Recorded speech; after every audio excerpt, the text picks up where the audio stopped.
구약 217페이지입니다.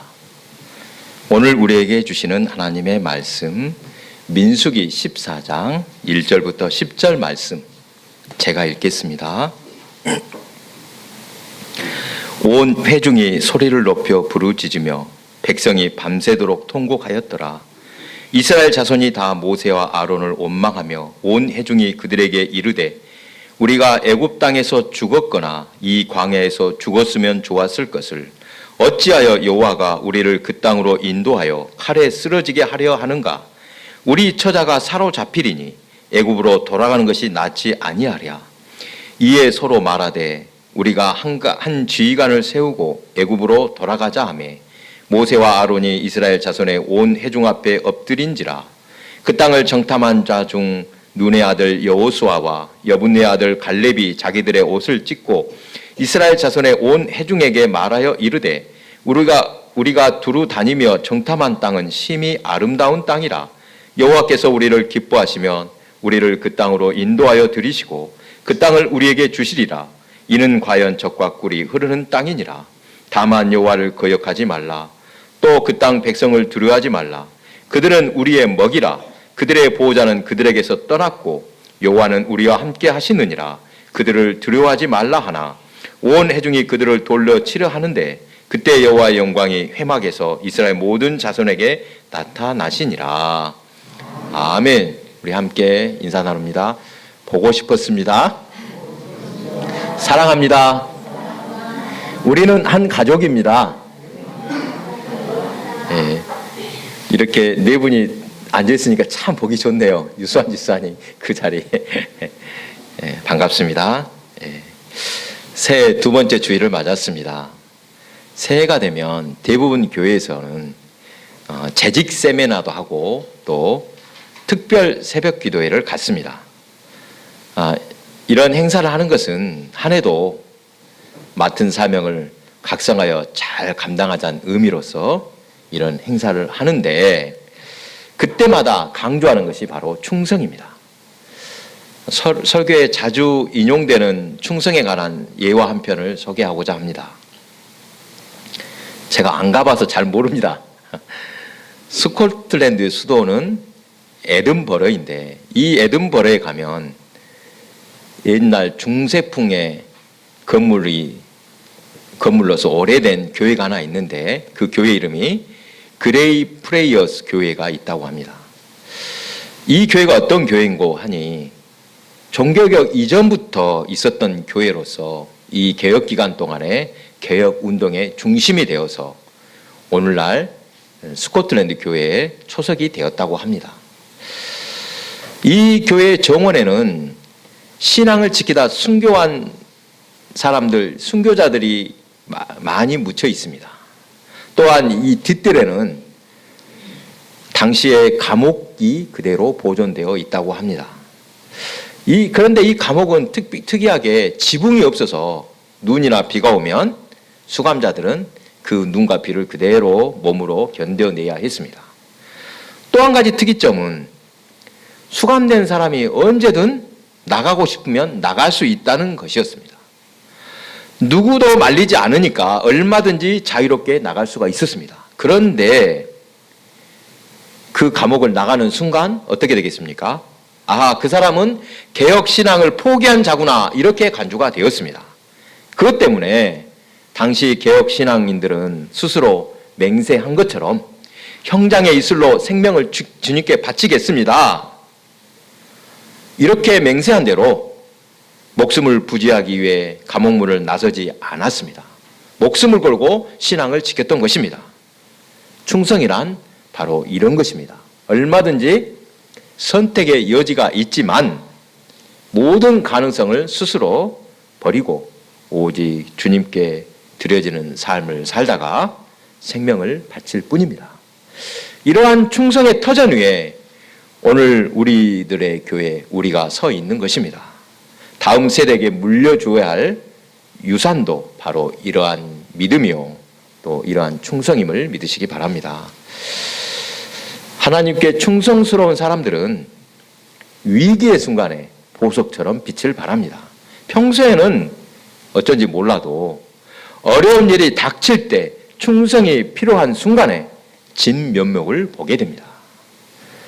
오늘 본문에서도 이러한 충성스러운 주의 종들을 보게 됩니다.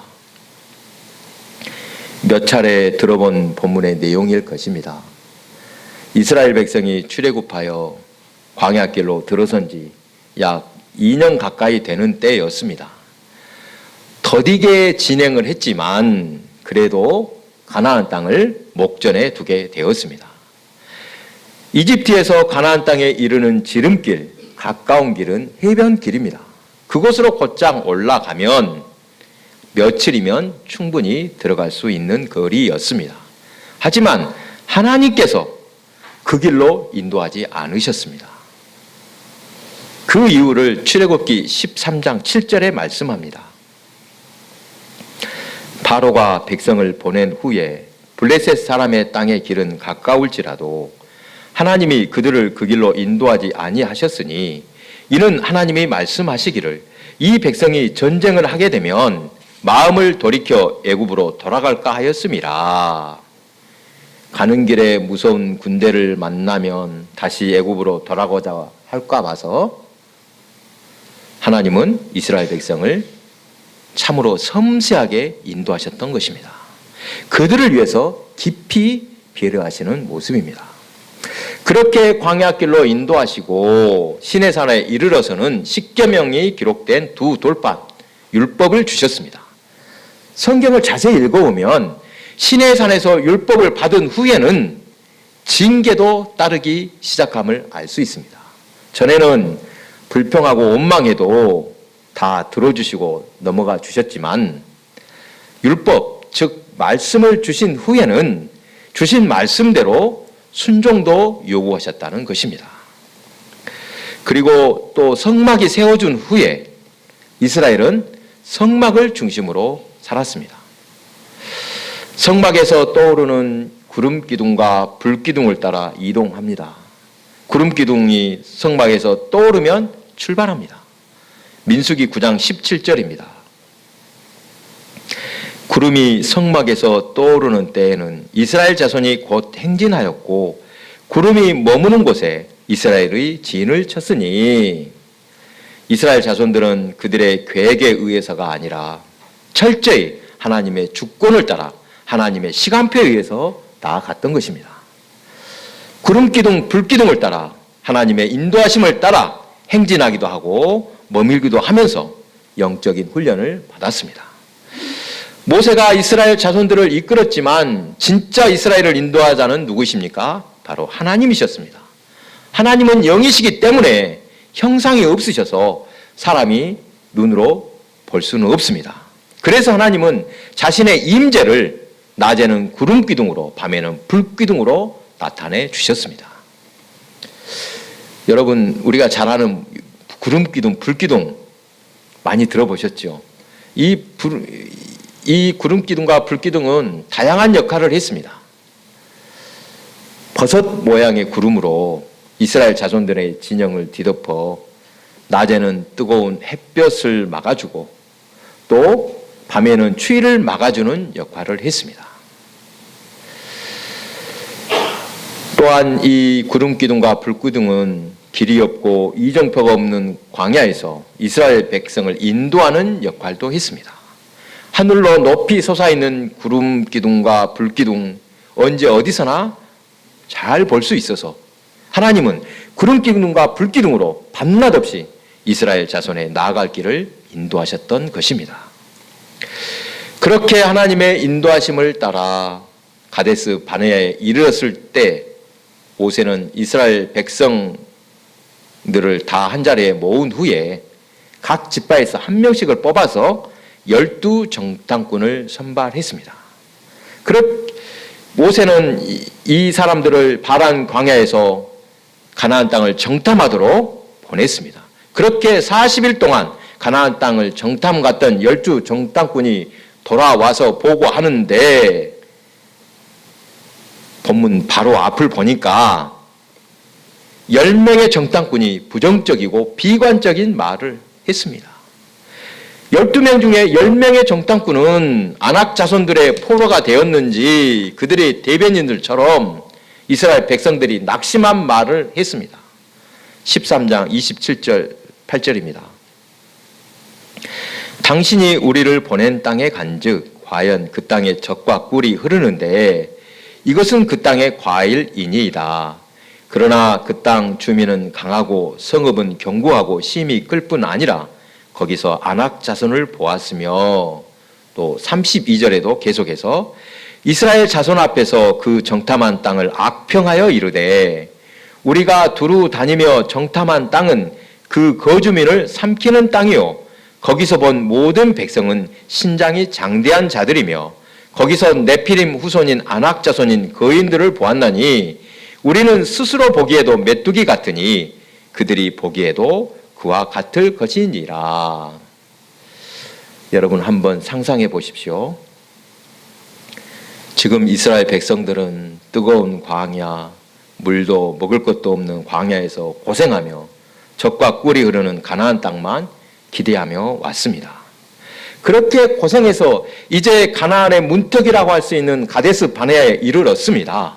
바로 눈앞에 가나안 땅에 들어가서 정복하는 일만 남았는데 미리 정탐한 사람들의 말이 젖과 꿀이 흐르면 뭐하냐? 우리는 그들 앞에 메뚜기 같다. 가나안 땅은 그림의 떡이요 우리가 정념할 수 없는 땅이다. 이 말을 듣는 순간 얼마나 맥이 빠졌겠습니까? 이 순간 이스라엘 백성들은 밤새 통곡하고 울고불고 난리가 났습니다. 본문 2절 3절입니다. 이스라엘 자손이 다 모세와 아론을 원망하며 온 회중이 그들에게 우리가 애굽 땅에서 죽었거나 이 광야에서 죽었으면 좋았을 것을 어찌하여 여호와가 우리를 그 땅으로 인도하여 칼에 쓰러지게 하려 하는가?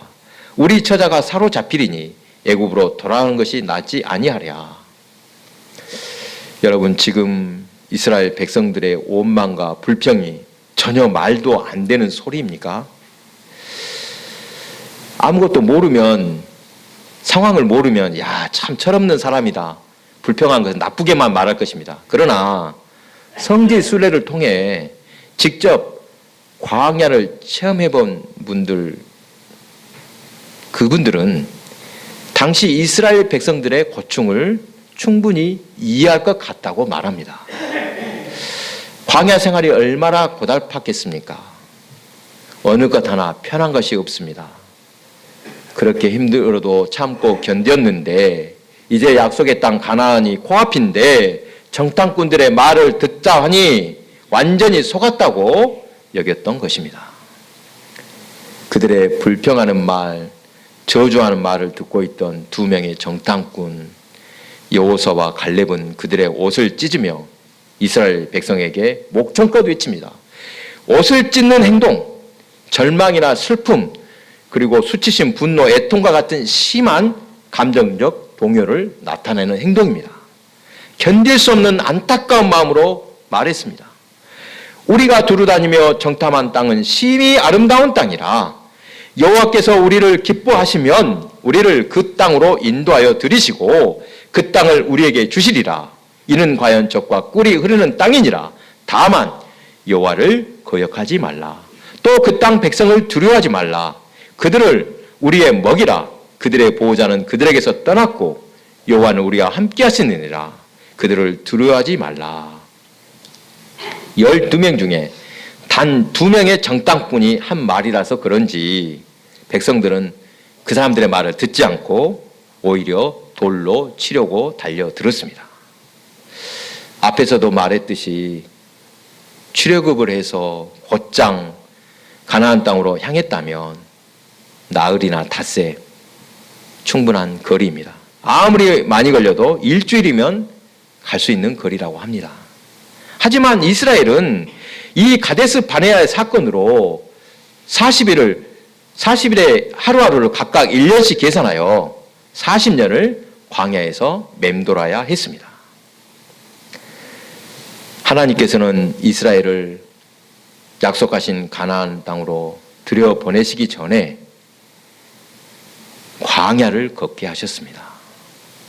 하나님께서는 복을 주시기 전에 이 사람이 그 복을 받기에 합당한 사람인가, 하나님의 명령에 복종하는가 하지 않는가 반드시 시험하십니다. 이러한 시험 중 하나가 오늘 본문의 가나안 정탐 사건이라는 것입니다. 12명 중에 10명은 그들의 눈에 보이는 대로 안 좋은 환경에 따라 부정적인 말을 합니다. 그곳의 거민은 거인이고 수가 많아서 반드시 질 것이라고 말했습니다. 실제로 가나안에는 아낙 자손 거인 족속이 있었으며 그들의 숫자도 많고 성들도 크고 단단했습니다. 열망의 정탐꾼이 없는 말을 한 것이 아닙니다. 거짓말로 말한 것도 아닙니다. 그러나 똑같이 정탐하고 온 두 사람, 여호수아와 갈렙은 긍정적인 말을 합니다. 눈에 보이는 대로가 아닌 믿음으로 고백하는 것입니다. 하나님께서 함께 하신다면 우리는 반드시 이길 것이다. 두 사람의 말을 비교해 보십시오. 나머지 10명의 정탐꾼과 똑같이 그 땅은 젖과 꿀이 흐르는 과연 약속의 땅이라고 말합니다. 그러니 하나님께 감사하고 약속을 믿고 정복해 나가자, 이렇게 말합니다. 가나안 땅에 있는 사람들이 눈으로 보기에 만만해서가 아닙니다. 하나님이 우리와 함께 계시는데 못할 일이 뭐가 있는가, 믿음의 말을 한 것입니다. 똑같은 것을 보고 들었어도 정반대의 말을 하고 있습니다. 여러분, 이것은 매우 중요합니다. 어떻게 볼 것이냐? 사람은 본대로 믿습니까? 믿은 대로 봅니까? 여러분, 어떻게 맞습니까? 본대로 믿습니까? 그렇지 않습니다. 믿는 대로 본다가 맞습니다. 같은 것을 보고 듣더라도 믿음이 있는 사람은 긍정적으로 생각하고 긍정적으로 말합니다. 믿음의 말 한마디는 함께하는 사람들에게 선한 영향력을 미칩니다. 함께 힘을 얻을 수 있습니다. 그러나 부정적인 말, 비관적인 말은 함께하는 이들에게 나쁜 영향을 미치게 됩니다. 자신 혼자만 잘못되는 것이 아니라 옆에 사람까지 못되게 만드는 것입니다. 우리가 보고 듣는 것은 똑같습니다. 눈이 있고 귀가 있으면 있는 그대로를 접하게 됩니다. 그러나 중요한 것은 믿음입니다. 그 어떤 것도 믿음 안에서 새롭게 해석하고 새롭게 거듭나게 되는 것입니다. 믿음이 없으면 아무리 좋아도 불평함으로 불가능하다고 할 것이고, 믿음이 있으면 아무리 어려운 것이라도 감사가 나오고 할 수 있다는 가능성을 붙잡을 것입니다. 사랑하는 교회 여러분, 우리 교회는 하나님께서 함께 하심을 증거하고 드러내는 그런 교회가 되기를 바랍니다. 매년 총회에서 교회 교색 통계표를 작성하라고 이렇게 합니다. 그래서 엊그저께 우리 교회 자세히 이렇게 교인들 숫자도 헤아려보고 살펴보았더니, 여러분, 우리 교회 평균 연령 몇 세 정도 될 것 같습니까? 80대에 가깝습니다. 농촌의 작은 교회로서 여러 가지로 열악한 것은 사실입니다. 하지만 어려운 환경이라도 저는 한 번도 비관적인 생각을 하지 않았습니다. 왜냐하면 하나님께서는 교회의 규모나 사람들 숫자를 보시지 않기 때문입니다. 하나님 앞에 바로 서면 됩니다. 그래서 기도하는 것이, 저는 이렇게 기도합니다. 우리 교회가 올바로 가는 교회, 방향을 잘 잡고 가는 교회가 되기를 기도하고 있습니다. 적은 교회라도 어떤 교회 못지않게 하나님의 영광을 드러낼 수 있습니다. 믿으시기 바랍니다. 어떻게 하면? 하나님의 마음에 합한 충성된 성도가 단 한 명이라도 있으면 됩니다. 하나님의 역사는 숫자에 많고 적음에 달린 것이 아님을 믿으시기 바랍니다. 온 교우들이 신앙으로 거듭나면 우리는 어떤 환경이라도 하나님이 기뻐하시는 교회를 이룰 것입니다. 은혜가 있는 교회는 저절로 빛을 내며 또 향기를 냅니다. 여러분, 모두의 힘이 필요합니다. 특히 항존지 직분자들의 동참이 절실합니다. 아까 설교를 시작하면서 재직 세미나를 말씀했습니다만, 교회 재직 중 특별히 항존직 가나안 입성을 눈앞에 두고 선발된 12정당꾼이라 하겠습니다. 교회에서 장로나 권사, 안수집사의 역할은 중요한데 특히 장로, 교회 전체적인 분위기를 결정지을 위치에 있다는 사실을 명심해야 합니다. 내가 어떻게 하느냐에 따라서 교회가 크게 달라질 수 있다. 교회의 수준, 그 분위기는 목사보다 장로가 좌지우지한다, 이렇게 말합니다. 저는 그 말을 동조하는지 그렇게는 말할 수 없습니다만, 어떤 교회의 수준, 그 교회가 은혜로운가 아닌가, 무엇을 보면 된다? 그 교회 장로님들을 보면 알 수 있다고 사람들은 말을 합니다. 물론 목사도 잘해야 됩니다. 성도도 다 잘해야 됩니다. 사랑하는 교회 여러분, 오늘 본문의 12정탐꾼 중 하나님께 칭찬받은 사람 둘밖에 없었습니다. 여호수아와 갈렙뿐입니다. 이들은 하나님께 충성했습니다. 믿음이 있었습니다. 이러한 충성과 믿음으로 결국 가나안 땅에 들어가게 되었습니다. 애굽에서 태어난 모든 사람이 광야에서 죽었지만 여호수아와 갈렙은 가나안 땅으로 들어가게 된 것입니다. 이것은 참으로 큰 축복입니다. 그 많은 이스라엘 백성 중 가나안에 입성한 사람은 광야에서 태어난 1세대를 제외하고는 여호수아와 갈렙 두 사람밖에 없었습니다. 또한 이후에도 하나님은 여호수아를 지도자로 택하셔서 함께 하셨고, 여호수아는 하나님의 도우심으로 가나안을 정복했습니다.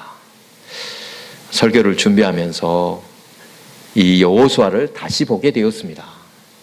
모세만큼 위대한 인물로 받아들여지지는 않지만 어쩌면 여호수아는 모세보다 복된 사람이라 할 수 있다, 이렇게 여겨졌습니다. 모세는 가나안을 바라만 보았을 뿐 들어가지 못했지만 여호수아는 가나안 땅에 들어가서 그 땅을 차지했기 때문입니다. 충성된 자에게는 반드시 하나님께서 약속하신 축복이 있다는 사실을 믿으시기 바랍니다. 사랑하는 교회 여러분, 교회 직분자는 본문에 나오는 12정탐꾼과 같음을 다시 한번 기억하시기 바랍니다. 세상 사람들은 교회의 건물을 보는 것이 아니라 성도를 보며 기독교가 참된 종교인지 아닌지 판단할 것입니다. 교회의 건물 보겠습니까? 사람을 보겠지요. 각 집파를 대표해서 12정탐꾼을 세웠던 것처럼 우리는 모두 교회를 대표하는 하나님이 세우신 일꾼들임을 기억하시기 바랍니다. 성도도 마찬가지입니다. 성도도 직분자입니다. 믿음의 본이 되어 충성하는 복된 성도들이 다 되시기 바랍니다. 기도하겠습니다.